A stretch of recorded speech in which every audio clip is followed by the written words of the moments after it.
Serigne Mor, allez, on te souhaite une bonne journée. On reconnaît évidemment toute ton importance dans l'équipe de Kenkeliba. C'est ça. Le réveil de Kenkeliba. Exactement. Il est l'heure de la revue des titres et on va démarrer avec le quotidien de service public Le Soleil. Regardez la une du Soleil de ce lundi. Hôte d'honneur de la Gambie, Macky Sall invite les deux pays à travailler main dans la main, Adama Barrow, pour la construction du pont. Et puis les Sénégalais de Gambie auront un député. Les relations entre le Sénégal et la Gambie s'améliorent. Et puis beaucoup de gens ont relayé sur les réseaux sociaux le fait que l'hymne national du Sénégal a été chanté en Gambie lors de cette cérémonie qui marquait évidemment l'anniversaire ou l'accession à l'indépendance de la Gambie. Belle image proposée ce matin par Le Soleil avec ces deux chefs d'État. Réaction sur ces relations qui se réchauffent entre le Sénégal et la Gambie. Je commence par Koumba. Vas-y Koumba.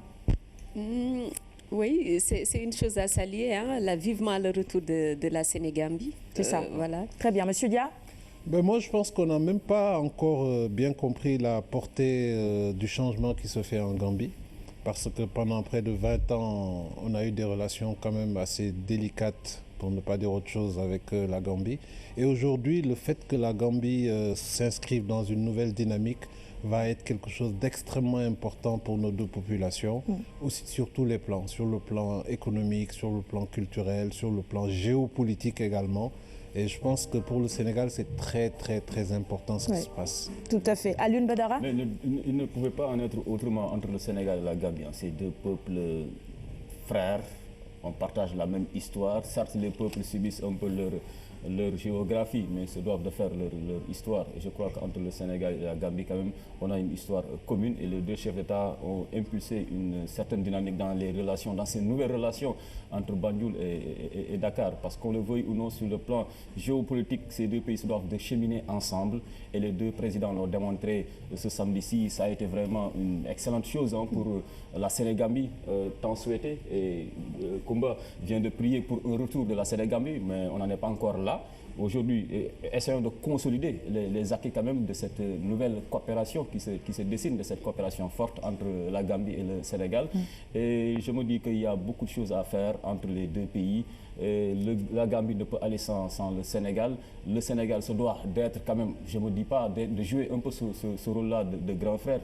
On n'est pas dans une certaine condescendance, loin de là. Mais quand même, la Gambie a tout à fait intérêt à être un allié fidèle du Sénégal. Et le président Barrow, je pense, en est très bien conscient. Et si aujourd'hui il a pu prêter serment devant son peuple, participer à la fête nationale, c'est grâce à l'implication au rôle de leadership joué et incarné par le Sénégal. Donc les deux pays vraiment devraient être un exemple d'intégration ici en Afrique de l'Ouest. Très bien. On poursuit cette revue des titres toujours avec la une du quotidien Le Soleil. Voilà un sujet qui intéresse certainement Koumba puisqu'il s'agit d'Aliou Cissé qui est l'invité du Soleil. Il dit « Ma plus grande réussite, c'est d'avoir mis en place un nouvel état d'esprit. » Et puis évidemment, vous pourrez lire en intégralité les propos d'Aliou Cissé, autant pour moi, d'Alioune Cissé, autant pour moi, dans les colonnes du Soleil. Aliou Cissé ou Alioune finalement? C'est la même chose. Vas-y, Koumba. Aliou plutôt. Aliou, comme il aime bien, voilà. Bon, à l'état civil, je crois que c'est Aliou. Entre Aliou, Alioune, Ali. C'est presque la même chose. Il y a juste des déformations par rapport à certains. Très bien. Il a quand même réussi à emmener cet état d'esprit nouveau dans l'équipe, Koumba. Ça, c'est vrai et c'est visible. Moi, je crois que c'est vrai qu'il y a déception à la Coupe d'Afrique des Nations, mais quand même, il ne faut pas négliger tout ce que Aliou Cissé a fait comme travail avec l'équipe nationale du Sénégal. Il y a un nouvel état d'esprit, il y a un nouveau code de conduite au sein de l'équipe nationale du Sénégal. Voilà, de nouveaux comportements par rapport à ce qui se faisait avant. Ce n'est pas la peine de revenir sur tout cela, mais surtout le fait qu'il a réussi à faire un exploit durant les éliminatoires. Je le répète encore, parcours sans faute. Et voilà, il a également réussi à qualifier l'équipe pour les quarts de finale après plusieurs années d'absence à ce stade de la compétition. Je crois que tout n'est pas mauvais par rapport à son bilan avec l'équipe du Sénégal. Et pour une première Coupe d'Afrique en tant que coach, voilà. C'était son baptême de feu. Voilà, c'est ça. C'est donc assez bien, voilà. On poursuit avec maintenant l'AIBD. On y va, tourner toujours à la une du quotidien Le Soleil. Les travaux effectués à 95%. Et puis René nous en parlait tout à l'heure. Berlinale, l'ours d'argent, a félicité d'Alain Gomis. La conférence du Daïra Maftiou Nasri, Le Soleil, la communication pédagogique et multiforme de Bamba revisitée à cette occasion. Et puis le développement local, plus de 78 milliards de francs CFA pour positionner Thiès, voilà, qui devrait faire plaisir à Alun Badara Khan. On finit avec... Et pourquoi vous avez occulté Koumba Diakhaté Mara? Koumba Diakhaté aussi, voilà. Traoré aussi. Vous êtes de Thiès aussi, monsieur Dia? Non. Moi, je suis du Fouta. Ah, bon. Mais vous avez des amis à Thiès? Oui, j'ai même de la famille. D'accord. Ah ouais. La couverture maladie universelle, retenez que 156 familles vont être enrôlées à Louga. Et le département de Louga, justement, et de Dagana. À ce niveau, la pêche continentale est en déliquescence. J'y arrive. On poursuit la revue des titres avec le quotidien Le Témoin. La Gambie, festivité en 52, Macky accueilli en libérateur. Il a eu droit à un raz de marée populaire. La une de l'As également consacrée à cette même actualité avec en prime la photo des deux chefs d'État. Independence Day, Macky, super guest star chez Barreau. Super guest star chez Barreau. La célébration du 52e anniversaire de l'indépendance de la Gambie et le raffermissement des relations entre Banjul et Dakar à la une également du quotidien Sud Quotidien. Macky et Barreau s'engagent. Titre nos confrères. Enquête, eh bien, c'est cette actualité qui est vraiment la star aujourd'hui à la une de pratiquement tous les quotidiens. C'est aussi le cas de Enquête, Relations Sénégal-Gambie. Un nouveau départ. L'Observateur s'intéresse à la guéguerre au sein du parti de Wade. PDS, la très mauvaise passe. Titre nos confrères de l'Obs ce matin. Et puis à la une de Libération, la mission de contrôle et de vérification à la mairie de Dakar, les révélations explosives de l'IGE, le témoignage accablant des magasiniers, à lire en détail dans les colonnes de Libération ce matin. La Tribune, le maire de Dakar à la DIC mardi, l'opposition en transe. Le quotidien entretien avec le porte-parole du gouvernement, Seydou Padou Abdoulmbaye, apprend à être un opposant. Et puis la politique de réduction des comptes se poursuit. Voilà, entre autres états d'âme relayés ce matin à la une du quotidien. Le quotidien, vous pouvez évidemment lire l'intégralité de cet entretien dans les colonnes du même journal. Les Échos sur la multiplication des agressions et insécurité. Le patron de la police accuse les populations. Les gens sont passifs quand un citoyen est agressé. Il faut que les gens aient le courage de se dresser contre les agresseurs. C'est vrai aussi que parfois on peut venir en aide à son prochain. Il faut que les gens s'engagent davantage dans la protection de l'autre. J'allais dire tout simplement, on a vu. Quand ils sont armés. C'est vrai que quand on est armé, c'est plus compliqué. Mais dans les cas rapides, par exemple, Koumba, dans les cas rapides, par exemple, on a vu des gens se faire chipper leur téléphone portable. Il y avait des gens qui étaient assis, qui voyaient, qui n'ont rien fait, qui n'ont rien dit. Mais on ne sait pas si l'agresseur est armé jusqu'aux dents. C'est pas sûr. Moi, je préfère fuir. Dans un cas quand même. Il y a un peu plus de solidarité. C'est vrai que c'est pas évident. Bon, l'agresseur peut être armé et tout, mais quand même, on ne peut pas avoir une dame qui n'a assez rien, qui se fait agresser dans la rue, on tire son sac et personne ne fait rien.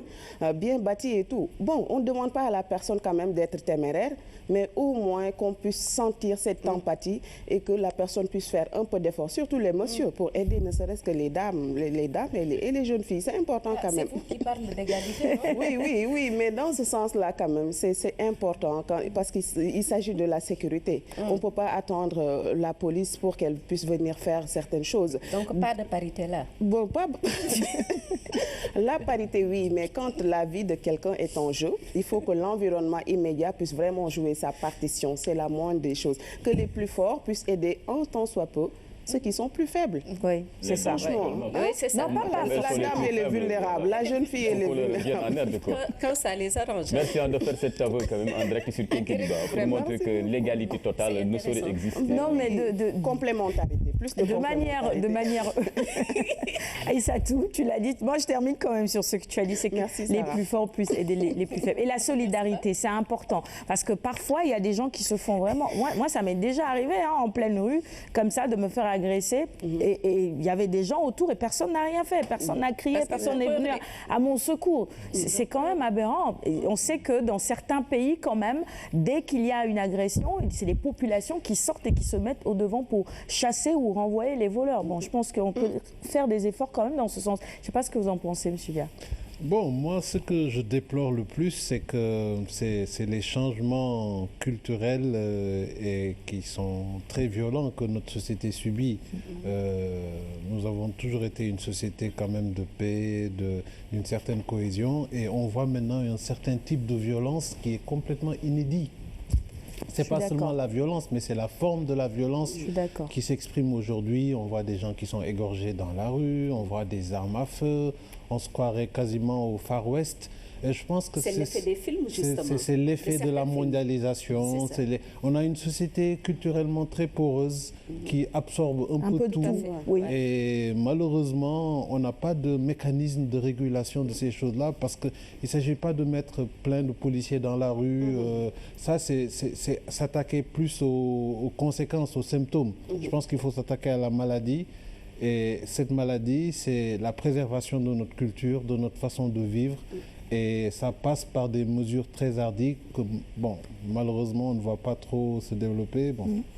Mais ce n'est pas évident, comme vous le dites. Hein. Aujourd'hui, vous vous imaginez, des gens se promènent avec des kalachnikovs, il y a quelqu'un qui agresse, si la population s'y mêle, le monsieur, il sort son arme, il tire sur tout le monde. C'est pas évident. C'est pas évident de clamer une solidarité dans le monde dans lequel nous vivons aujourd'hui. Tout à fait. Donc, on n'aide pas l'autre?